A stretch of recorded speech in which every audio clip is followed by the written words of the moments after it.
Hello friends, my self Abhi and we are going to start UPSC go channel. हम daily the Hindu analysis के सारे topics complete करते हैं। आज 28 दिसंबर है और 27 दिसंबर के हम सारे टॉपिक्स कंप्लीट करने जा रहे हैं। आपको मेरे लेक्चर्स बहुत पसंद आएंगे क्योंकि बहुत ही सिंपल एंड ईजी फॉर्मेट में है।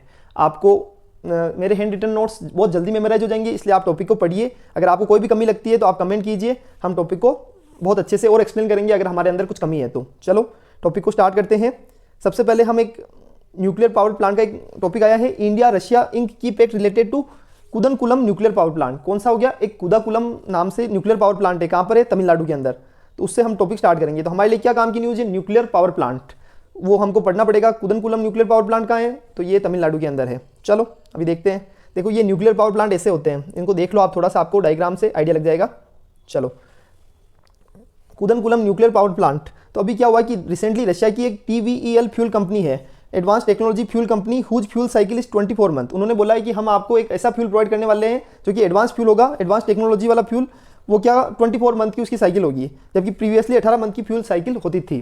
तो अभी क्या ये न्यूज़ काम की है क्या? देखो न्यूज़ तो कुछ काम की नहीं है, लेकिन हमको पढ़ना पड़ेगा न्यूक्लियर एनर्जी होती क्या है। तो इसके अंदर क्या होता है कि जो एटॉम्स होते हैं रिएक्टर के अंदर, उसको स्प्लिट कर दिया जाता है। जो हमारे रिएक्टर्स के अंदर जो एटॉम्स होते हैं उसको स्प्लिट कर दिया जाता है और उसके कारण एक हीट को जनरेट किया जाता है, to heat water into steam. और उसके कारण क्या होगा? वाटर गर्म होगा और जब पानी गर्म होगा तो उससे क्या होगा? भाप जनरेट होगी, और जब भाप जनरेट होगी तो वो टरबाइन को घुमाएगी और उससे इलेक्ट्रिसिटी जनरेट होगी। वापस समझा रहा हूँ। सबसे पहले एक रिएक्टर के अंदर जो एटॉम्स होते हैं उसका स्प्लिट, यानी वो एकदम से उसमें विस्फोट होता है, उनका ब्रेक कब किया जाता है, और जब उनका टुकड़ा किया जाता है तो उससे मतलब बहुत ज़्यादा एनर्जी रिलीज होती है। और उस एनर्जी से क्या होता है? पानी गर्म होता है और उससे भाप बनती है, और भाप से क्या होता है? टरबाइन घूमता है और टरबाइन से इलेक्ट्रिसिटी जनरेट होती है। Nuclear reactors and their equipment contain and control the chain reaction. जो न्यूक्लियर रिएक्टर और उनके जो इक्विपमेंट होते हैं उसके अंदर कुछ चेन रिएक्शंस होते हैं, mostly common fuelled by uranium 235। Mostly जो न्यूक्लियर के अंदर कौन सा, जो हमारे एटॉम कौन सा यूज होता है? तो uranium 235 to produce heat through fission. और फिशन एक तो होता है फिशन, एक होता है फ्यूजन। फिशन का मतलब तो होता है कि ब्रेकअप, और फ्यूजन का मतलब जुड़ाव। जब दो चीज़ें जुड़ती है तो भी एनर्जी जनरेट होती है, और जब दो चीज़ें में ब्रेक होता है तो उससे भी एनर्जी रिलीज होती है। तो यूरेनियम 235 का यूज किया जाता है न्यूक्लियर के अंदर। लेकिन अभी एक और, उसके अलावा एक केमिकल और है जिसका नाम है थोरियम। उसका यूज इंडिया के अंदर ज़्यादा किया जाने लगा है, मैं उसको भी समझाऊंगा। Nuclear power is zero emission. Nuclear power जो जनरेट होता है उसके अंदर जीरो एमिशन, मतलब कार्बन का जीरो एमिशन होता है, और वो एक तरह से पोल्यूशन को कम करने का काम करता है। बिल्कुल ग्रीन एनर्जी की तरह तो काम नहीं करता, जैसे सोलर एनर्जी है, वाइंड एनर्जी है, वो तो क्या बिल्कुल ग्रीन एनर्जी हो गई। उससे तो जो हमारा पोल्यूशन होता है बिल्कुल भी नहीं होता है, लेकिन इससे कम पोल्यूशन होता है। और ये मतलब दूसरे जो कार्बन ऑक्साइड है, इनसे जो भी पोल्यूटेंट है, कोल से अगर हम जनरेट कर रहे हैं इलेक्ट्रिसिटी, तो उससे कंपेरेटिवली बहुत ज़्यादा अच्छा है। Less land usages. अब आप एक चीज़ समझिए, अगर न्यूक्लियर पावर प्लांट के अंदर कोई लैंड, माना कि एग्जांपल लेते हैं कि 1000 मेगावाट का अगर न्यूक्लियर पावर प्लांट है तो उसमें अक्स लैंड चाहिए, मतलब इतने किलोमीटर की लैंड चाहिए। एग्जांपल दे रहा हूँ, उसका 360 गुना उसी 1000 मेगावाट की अगर वाइंड पावर प्लांट लगाएंगे तो 360 गुना हमको लैंड, 360 गुना लैंड की जरूरत होगी। और अगर सोलर पावर प्लांट लगाएंगे 1000 मेगावाट का तो उसमें 75 गुना लैंड की जरूरत होगी। किससे? जो नॉर्मल न्यूक्लियर पावर प्लांट में। तो बहुत कम लैंड के अंदर भी न्यूक्लियर पावर प्लांट सेटअप हो जाता है। Availability of thorium. थोरियम जो होता है ये जैसे यूरेनियम होता है और दूसरा है थोरियम। तो यूरेनियम से ज़्यादा एनर्जी कौन जनरेट करता है? थोरियम जनरेट करता है, और इंडिया के अंदर थोरियम के भंडार है। तो India is leader of this new resource. India has the potential to be the first nation to realise the dream of a fossil fuel free nation. जो फॉसिल फ्यूल से हमको हमारे देश को अगर फ्री करना है तो हम थोरियम हमारे लिए सबसे बड़ी काम की रिलेवेंट चीज़ बन सकती है। Thorium is 4 times more abundant in nature than uranium. अब इस चीज़ को याद रखना, थोरियम क्या 4 गुना होता है more abundant in nature than uranium, यानी यूरेनियम से 4 गुना एनर्जी जनरेट करने का काम, और इंडिया के अंदर यूरेनियम से 4 गुना ज़्यादा थोरियम अवेलेबल है। Less harmful waste from thorium. और थोरियम से बहुत ही कम पोल्यूटेंट जनरेट होते हैं, और सबसे कम इससे मतलब जो पोल्यूशन होता है थोरियम से कम होता है। Cut import bills. Import bills को कट करने का काम करता है। कैसे? अगर आप सोचिए कि हमारे यहाँ हम क्रूड ऑयल का इंपोर्ट करते हैं, तो अगर हम थोरियम को प्रॉपर्ली यूज करने लग जाए तो हम एनुअल बेसिस पर $100 बिलियन को सेव कर सकते हैं, क्योंकि हमारे यहाँ पर इलेक्ट्रिसिटी जनरेट होने लग जाएगी। तो हमको क्रूड ऑयल जो मंगाने की जरूरत ही नहीं पड़ेगी इलेक्ट्रिसिटी को जनरेट करने के लिए। और वापस क्रूड ऑयल और फ्यूल का इंपोर्ट हम बहुत ज़्यादा करते हैं, तो उससे भी हम सेव कर सकते हैं।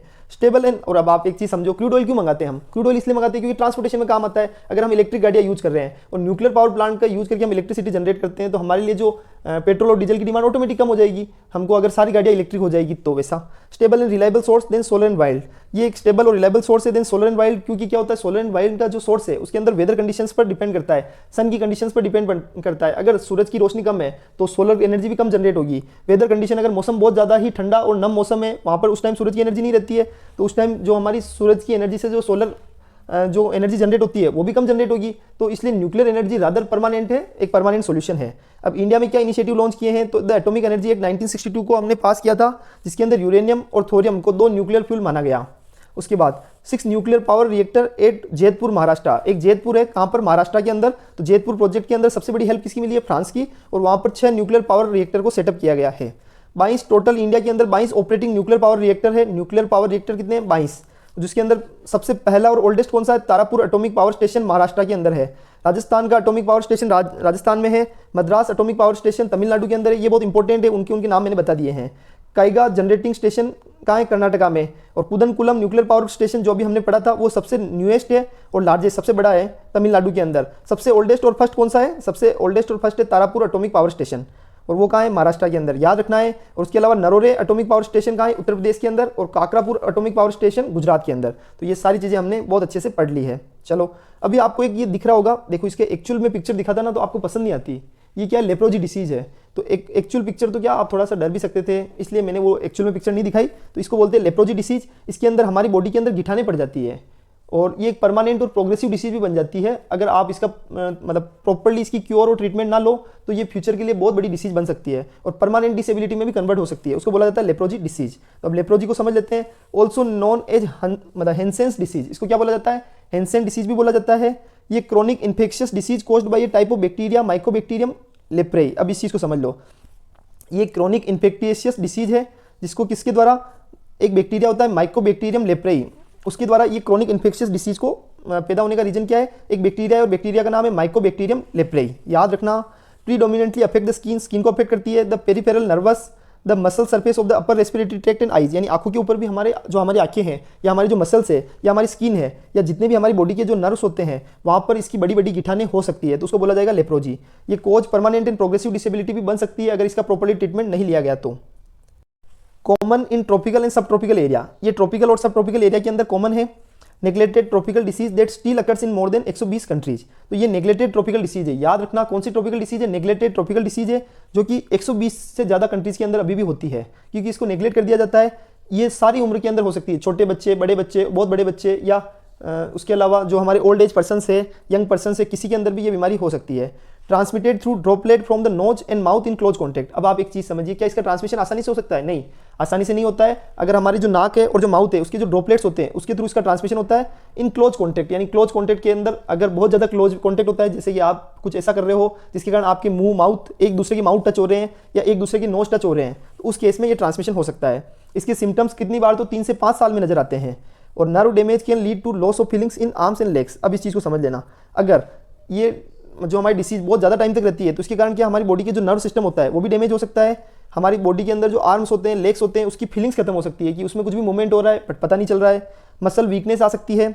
और curable with multi drug therapy, इसको ट्रीटमेंट किया जा सकता है किसके द्वारा, मल्टी ड्रग थेरेपी का यूज करके इसको क्योर किया जा सकता है।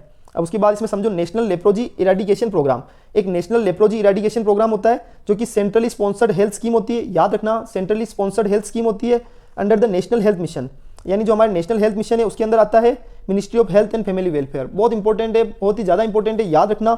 जो नेशनल लेप्रोजी इरेडिकेशन प्रोग्राम को हमने लॉन्च किया है किसके द्वारा, गवर्नमेंट ऑफ इंडिया के द्वारा। किसका पार्ट है वो, नेशनल हेल्थ मिशन का, ministry of health and family welfare उसकी मिनिस्ट्री है, और सेंट्रली स्पॉन्सर स्कीम है जिसके अंदर स्टेट और सेंट्रल दोनों का रोल होगा। प्रोग्राम का इंप्लीमेंटेशन तो स्टेट करेगा लेकिन फॉर्मुलेशन कौन करेगा, सेंट्रल करेगा। इसको deputy director of health services के द्वारा हेड किया जाता है, deputy director of health services के द्वारा हेड किया जाता है। Plan formation by central government और इंप्लीमेंटेशन बाय स्टेट गवर्नमेंट। चलो ये टॉपिक देख लिया। अब ये आपको कुछ दिख रहा होगा, ये आपको ऐसा कुछ मिसाइल दिख रही है, तो ये एक सरफेस टू एयर मिसाइल है। तो अभी हम इसको पढ़ने जा रहे हैं। National advance surface to air missile system क्या है, national advance surface to air missile system. इसको किसके द्वारा डेवलप किया गया है, तो यूनाइटेड स्टेट्स की कंपनी और नॉर्वे की कंपनी के द्वारा डेवलप किया गया है। ये medium range ground based air defence system है, ये medium range ground based air defence system है, याद रखना है आपको। उसके अलावा short to medium range air defence against aircraft, यानी short to medium range air defence है against aircraft, helicopters, drones and cruise missiles, यानी हम इससे एयरक्राफ्ट पर भी अटैक कर सकते हैं, हेलीकॉप्टर पर अटैक कर सकते हैं, ड्रोन्स पर अटैक कर सकते हैं, और क्रूज मिसाइल पर भी अटैक कर सकते हैं इस मिसाइल सिस्टम के द्वारा। Designed and developed jointly by, एक तो रेथन यूएस की कंपनी है और एक कोंग्सहर्ग डिफेंस एंड एरोस्पेस ये नॉर्वे की कंपनी है। इसको 13 कंट्रीज के द्वारा ऑपरेट किया जाता है और ये 360 डिग्री में रोटेशन हो जाता है, 360 डिग्री में, मतलब आप पूरी घुमा देंगे और 360 डिग्री में रोटेशन हो सकता है। Energy 72 targets in active and passive modes, अगर एक्टिव मोड है और पैसिव मोड में एक साथ 72 टारगेट को इंगेज कर सकती है। अभी आप इस चीज़ को देख लो, वापस मिसाइल को देख लो, देखो इसके बीच में नीचे की साइड में वो लगा हुआ है, इससे ये 360 डिग्री में घूम सकती है। ये चीज़ देखिए आपने। चलो नेक्स्ट देख लो। ये अभी देखो हमारा जो अभी आपको ये इंडिया दिख रहा होगा, देखो मैं जूम करके दिखाता हूँ। उसके पास में नीचे की साइड में इंडियन ओशन है, तो उसके पास में जो भी ये कंट्रीज़ है, ये कंट्रीज़ कौन सी है, ये कंट्रीज़ हमारी 1 सेकंड में आपको सब दिखाऊंगा, थोड़ा सा पेशेंस। जो हमारी कंट्रीज़ है कौन सी, लिटरल स्टेट्स बोला जाता है। क्या बोला जाता है, लिटरल स्टेट, जो कि countries near by Indian ocean. उसके अंदर कौन कौन सी कंट्रीज आ गई, उसके अंदर मोजाम्बिक आ गया, मेडागास्कर आ गया, मॉरिशस आ गया, कोमरोस आ गया, तंजानिया आ गया, केन्या आ गया, सोमालिया आ गया, Yemen, Oman, Iran, Pakistan, India, Sri Lanka, Singapore, Indonesia, Malaysia, Timor Leste और ऑस्ट्रेलिया और वियतनाम, थाईलैंड। ये सारी कंट्रीज जो कि बिल्कुल इंडियन ओशन को टच करती है, उन सारी कंट्रीज को हम क्या बोलेंगे, लिटरल स्टेट्स। क्या बोला जाता है, याद रखना, लिटरल स्टेट्स। तो अभी हम पढ़ने जा रहे हैं इंडियन ओशन नवल सिंपोजियम। ये एक वॉलेंटरी इनिशिएटिव है, ये एक इनिशिएटिव है, ध्यान रखना, ऑर्गेनाइजेशन नहीं है, ये एक इनिशिएटिव है जिसको seeks to increase maritime cooperation, जिसका उद्देश्य क्या है, मेरीटाइम कोऑपरेशन बढ़ाना among navies of the littoral states of Indian ocean. यानी इंडियन ओशन के अंदर जो लिटरल स्टेट्स है उनकी नेवीज के बीच में कोऑपरेशन, मेरीटाइम कोऑपरेशन को बढ़ाने का काम कौन करता है, Indian ocean Naval symposium. Open and inclusive forum for maritime issue, यानी मेरीटाइम इश्यू के लिए ओपन एंड इंक्लूसिव फोरम है, literal states countries near by Indian ocean.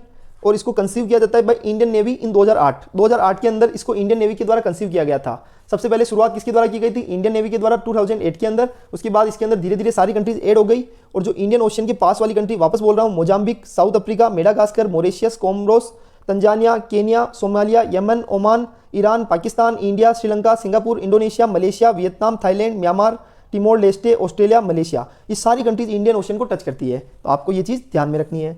चलो नेक्स्ट टॉपिक देखते हैं। अभी ये आपको एक मतलब हमारा जो रेनडियर बोलते हैं, इसको क्या बोलते हैं, रेनडियर। तो इसको हम पढ़ने जा रहे हैं, रेनडियर बोलते हैं। Reindeer one of the largest species of dear, यानी जो डियर होता है, डियर की सबसे लार्जेस्ट स्पीसीज कौन सी है, रेनडियर बोला जाता है। ये ऐसा मैमल है that belong to family of Cervidae. ध्यान रखना फैमिली कौन सी है, तो सेविडाई फैमिली है। Only mammals known to see ultraviolet light which allow them to spot predators whose white fur is more visible.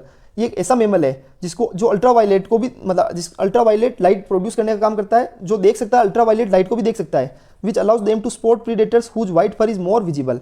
यानी वो ऐसे प्रीडेटर्स को देख सकता है जिसके जो वाइट फर होते हैं वो आसानी से उनको देख सकता है। और इनके अंदर क्या अल्ट्रावायलेट लाइट का ये यूज करते हैं। चलो ये देख लिया। अब सबसे इंपॉर्टेंट चीज़ क्या, ये जो हमने रेनडियर पढ़ा है उसके अंदर सबसे खास चीज़ क्या है, खास चीज़ ये कि अगर ये जो हवा को कंज्यूम करते हैं, कंज्यूम इन द सेंस जो श्वास लेते हैं, तो ability to use their nose, इनकी जो नोज होती है उसके अंदर इतनी क्षमता होती है कि अगर आप उसके अंदर ठंडी हवा भी जाएगी तो उस हवा को वो गर्म बना देंगे। To warm the air they breathe, यानी जो श्वास वो लेते हैं उस हवा को गर्म कर देते हैं in before it enters it lungs, यानी जो इनके लंग्स से फेफड़ों में पहुंचने से पहले इन जो ये हवा को श्वसन क्रिया के द्वारा जो हवा लेते हैं उसको गर्म कर देते हैं। ये इनमें सबसे बड़ी कैपेसिटी होती है। और याद रखना जो मेल रेंडर होते हैं उनके जो सिंग होते हैं antler is big in size than female reindeer, यानी जो फीमेल के जो रेंडर होते हैं उससे ज़्यादा मेल रेंडर की सिंग की साइज बड़ी होती है। ये पोलर और आर्कटिक क्लाइमेट्स में पाए जाते हैं, ठंडे एरिया में पाए जाते हैं। ये हर्बीवोरस होते हैं, क्या खाते हैं, प्लांट, घास फूस खाने का काम करते हैं। ये इनको यूरोप में पाए जाते हैं, एशिया में पाए जाते हैं और नॉर्थ अमेरिका में पाए जाते हैं। याद रखना यूरोप, एशिया और नॉर्थ अमेरिका के अंदर पाए जाते हैं। आयुशियन कैटेगरी क्या है, वल्नरेबल और हर्बीवोरस कैटेगरी में ये मतलब प्लांट और जो घास फूस खाने का काम करते हैं। तो ये टॉपिक भी हो गया।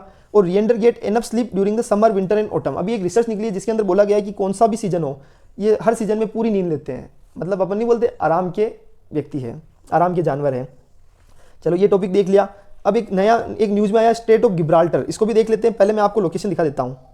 देखो ये मेडिटेरियन सी है, मेडिटेरियन सी के पास में स्ट्रेट ऑफ गिब्राल्टर आपको दिख रहा है। ये देखो स्ट्रेट ऑफ गिब्राल्टर, ठीक है। तो इधर तो मेडिटेरियन सी आ गया, नीचे की साइड में मोरक्को आ गया, ऊपर की साइड में स्पेन आ गया। अब आपको ये ध्यान रखना है, ऊपर की साइड में देखो गिब्राल्टर भी है और नीचे की साइड में सियोटा। जो सियोटा मोरक्को तो नीचे की साइड में, ऊपर की साइड में स्पेन और गिब्राल्टर, और इधर ये मेडिटेरियन सी और जो हमारा अटलांटिक ओशन है, उन दोनों को कनेक्ट करने का काम भी कौन करता है, स्ट्रेट ऑफ गिब्राल्टर। मैंने आपको पहले मैप दिखा दिया है, अब अपन इसको पढ़ेंगे। सबसे पहले ये नैरो वाटरवे है सेपरेटिंग यूरोप फ्रॉम अफ्रीका, यानी जो यूरोपियन कंट्री है और जो अफ्रीका है, सॉरी यूरोपियन कॉन्टिनेंट और अफ्रीकन कॉन्टिनेंट को अलग करने वाला वाटरवे कौन सा है, स्ट्रेट ऑफ गिब्राल्टर। अब इस चीज़ को देखना, तो ये स्ट्रेट ऑफ गिब्राल्टर, नीचे की साइड में तो अफ्रीका आ गया, ऊपर की साइड में यूरोप आ गया। तो इन दोनों को अलग करने का काम कौन करता है, सेपरेट करने का काम स्ट्रेट ऑफ गिब्राल्टर का है। अब इस चीज़ को देखो, मेडिटेरियन सी और अटलांटिक ओशन को कनेक्ट करने का काम करता है, ये मैंने आपको दिखा दिया। इसके बॉर्डर कौन, एक तो स्पेन और गिब्राल्टर तो नॉर्थ में है, दिखा दिया था, और मोरक्को और सियोटा साउथ के अंदर है, ये भी मैं दिखा चुका हूँ। 58 किलोमीटर 58 किलोमीटर लॉन्ग है, 13 किलोमीटर की इसकी चौड़ाई है, और इसकी डेप्थ कितनी है, 300 से 900 मीटर तक की इसकी डेप्थ है। One of the busiest waterway in the world, world के अंदर सबसे बिजिएस्ट वाटर में से जो बिजिएस्ट वाटरवे आते हैं उनका उनमें से एक ये भी है। इसके अंदर 300 शिप्स क्रॉस करती है स्टेट को every day, per day 300 ship cross करती है, मतलब हर 5 मिनट में एक शिप। तो इसलिए इसको बोला जाता है बिजिएस्ट वाटरवे का बोला जाता है। रीजन क्या है कि देखो आप अगर छोटा सा स्टेट वे है 58 किलोमीटर तो इसकी लंबाई और इसकी चौड़ाई सिर्फ 13 किलोमीटर है, तो इसके अंदर हर 5 मिनट में एक शिप निकलता है। और शिप कोई छोटे थोड़ी होते हैं, शिप बहुत बड़े बड़े होते हैं वैसा। चलो ये मैंने आपको दिखा दिया, अब देख लो ये इसके अंदर स्टेट ऑफ गिब्राल्टर को और जूम करके दिखा रखा है कि मेडिटेरियन सी, और ये ऊपर हमारा यूरोपियन कॉन्टिनेंट, नीचे की साइड में अफ्रीकन कॉन्टिनेंट, मोरक्को आपको दिख रहा होगा, सियोटो ये देखो मैं इसको थोड़ा सा जूम करके, सियोटो स्पेन दिख रहा हो तो, और ऊपर की साइड में हो गया स्पेन, ये भी आपको अच्छे से समझ में आ गया होगा, है ना। ये देख लिया आपने, स्पेन देख लिया होगा, गिब्राल्टर देख लिया होगा। चलो ये हो गया।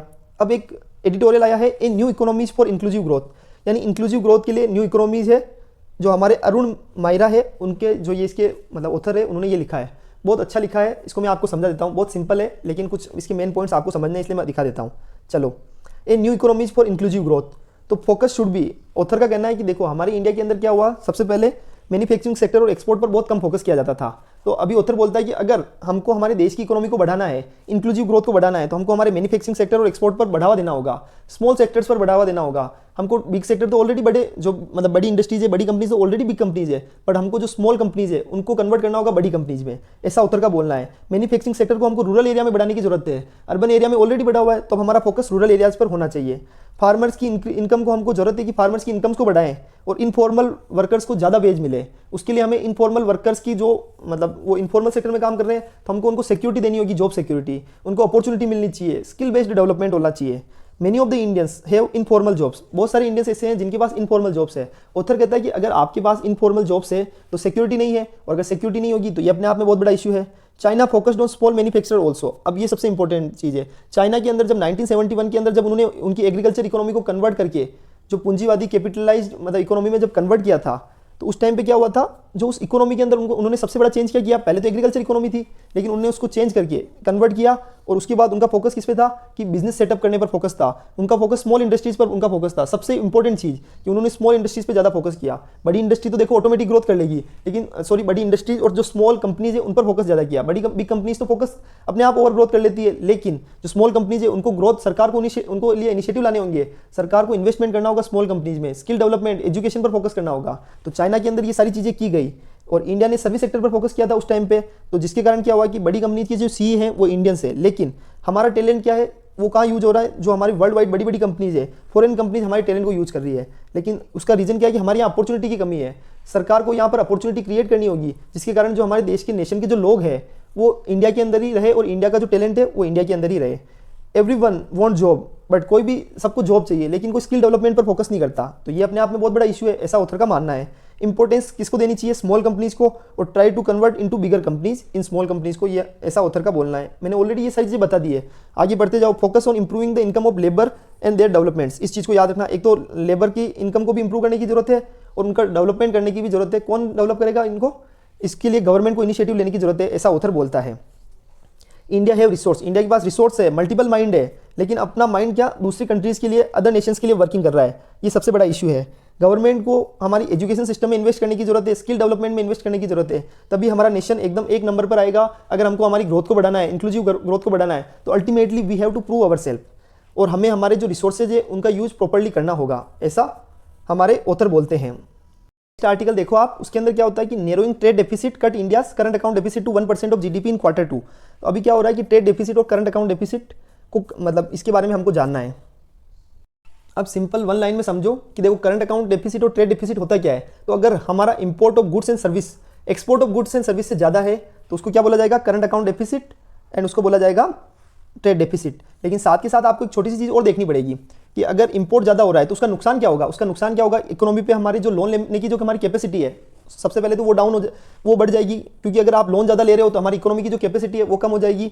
अभी आपको पता हो कि इंटरनेशनल मॉनेटरी फंड का अभी एक न्यूज आई थी कि हमारी जो 81% है डेप्ट टू जीडीपी रेशियो, इसका मतलब हमारा डेप्ट कितना बढ़ गया है, जीडीपी से में कंपेरिजन में डेप्ट हमारा 81% है।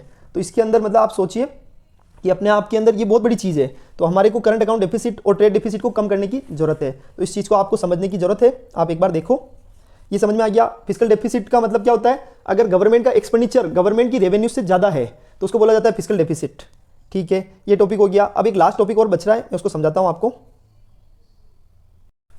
अभी आगे एक न्यूज़ मैं आपको दिखा देता हूँ, लास्ट न्यूज़ है, बहुत शानदार है। एक एस्ट्रॉइड की न्यूज़ आई है। कौन सी आपको अभी अगर सुनी हो तो बता देता हूँ मैं। 1 सेकेंड चलने दो। अभी हमने न्यूक्लियर पावर प्लांट को पढ़ लिया है, मैं सब बताता हूँ आपको। 1 सेकेंड। चलो ये आ गई एस्ट्रॉइड की न्यूज़। देखो एक ओसिरिस REX नाम से एक मिशन है। किसका मिशन है? जो नासा का मिशन है। उसके बाद उन्होंने एक नया मिशन और लॉन्च कर दिया है, उसका नाम है ओसिरिस एपोपिक्स। ओसिरिस एपेक्स नाम से मिशन और लॉन्च किया है, इसको मैं समझाऊंगा अभी 2 सेकंड। नासा का जो Osiris Apex spacecraft to study Apophis asteroids close fly by, अभी इसको दिखाता हूं मैं आपको। सबसे पहले तो ये समझ लो एस्ट्रॉइड होता क्या है। तो ये रॉकी ऑब्जेक्ट होते हैं जो ऑर्बिट करते हैं सन के चारों तरफ, मच स्मॉलर देन प्लैनेट्स, यानी प्लैनेट्स से थोड़े छोटे होते हैं। They are also called minor planets, उनको छोटे प्लैनेट्स भी बोला जाता है।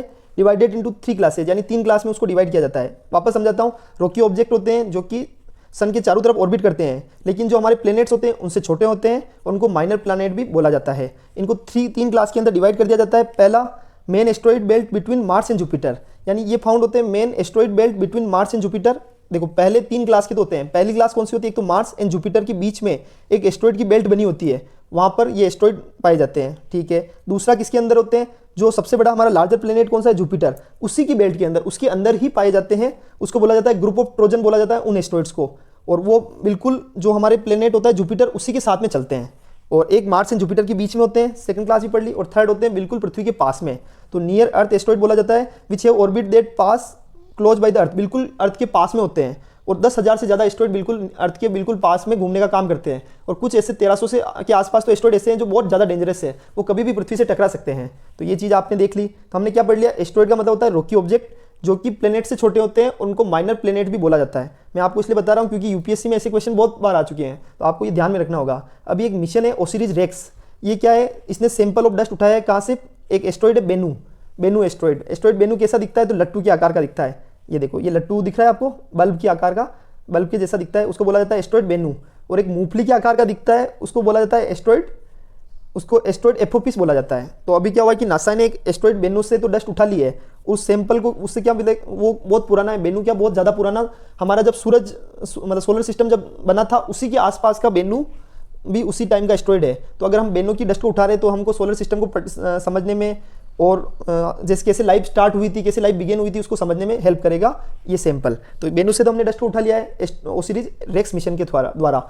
और अब इसी मिशन को नाम चेंज कर दिया गया है। उसने क्या किया था कि ये जो ओसिरिस रेक्स मिशन था, उसने सबसे पहले डस्ट उठाई, और फिर इसी मिशन ने, जो ओसिरिस रेक्स मिशन ने क्या किया, डस्ट उठाने के तुरंत बाद में उसको सैंपल को पृथ्वी पर पहुंचा दिया। और उसके तुरंत बाद में मतलब ये मिशन तो अंतरिक्ष में ही था, इस मिशन का नाम नासा ने चेंज करके इसका नाम रख दिया ओसिरिस एपेक्स, और इसको नए काम पर भेज दिया। नया मिशन क्या है? Mission to study the physical changes to asteroid Apophis. जो एस्ट्रॉइड एपोपिस है उसकी स्टडी करनी है कि उसके अंदर फिजिकल चेंजेस क्या हुए हैं। ये ऑब्जर्व करता है physical changes induced by earth gravitational pull during Apophis fly by, यानी जो अर्थ के ग्रेविटेशनल पुल के द्वारा जो फिजिकल चेंजेस इंड्यूस किए हैं उसको ऑब्जर्व करने का काम करेगा ओसिरिस एपेक्स। तो हमने ओसिरिस एपेक्स को देख लिया, ओसिरिस रेक्स को देख लिया, और ये दोनों ही मिशन है, नासा की मिशन है। वो जो मिशन है, जो सैटेलाइट भेजा गया है, सैटेलाइट तो सेम है, लेकिन सिर्फ मिशन का नाम चेंज कर दिया गया है क्योंकि उसको पृथ्वी पर उतारा नहीं गया है, सिर्फ सैंपल को पृथ्वी पर उतारा गया है। और सैंपल कैसे उतारा गया वो भी देख लो। ये जैसे देखो, इसके अंदर ऊपर की साइड में टोपी लगी हुई है ना, इस टोपी को नीचे भेज दिया गया है। चलो ये समझ में आ गया। तो हमने एस्ट्रॉइड को पढ़ लिया, मिशंस को देख लिया है, उसके अलावा न्यूक्लियर पावर प्लांट को अच्छे से पढ़ लिया है। और क्या हमने और क्या टॉपिक पढ़े थे आज? और हमने current account deficit, fiscal deficit, leprosy को अच्छे से पढ़ लिया है। एंड और भी चीज़ें पढ़ी है हमने। एक हमारे national advance surface to air missile system जो कि हमारे यूएस और नॉर्वे के द्वारा डेवलप किया गया है। एंड इंडियन ओशन नवल सिंपोसिस में एक इनिशिएटिव है, मेरीटाइम इनिशिएटिव है, जो कि मेरीटाइम कोऑपरेशन का काम करता है। उस इनिशिएटिव के बारे में भी हमने पढ़ा है। और उसके बाद रेनडियर को बहुत अच्छे से देख लिया है। एंड क्या टॉपिक देखा है साथ के साथ में? हमने मतलब स्टेट ऑफ गिब्राल्टर को देख लिया है, इंक्लूसिव ग्रोथ वाला एडिटोरियल देख लिया है, और करंट अकाउंट डेफिसिट को हमने देख लिया है। तो इस तरह सारे टॉपिक को बहुत शानदार तरीके से, बहुत अच्छे तरीके से पढ़ा है। अगर आपको कोई भी कमी लगती है तो कमेंट कीजिए। Thank you so much. जय हिंद, जय भारत, भारत माता की जय।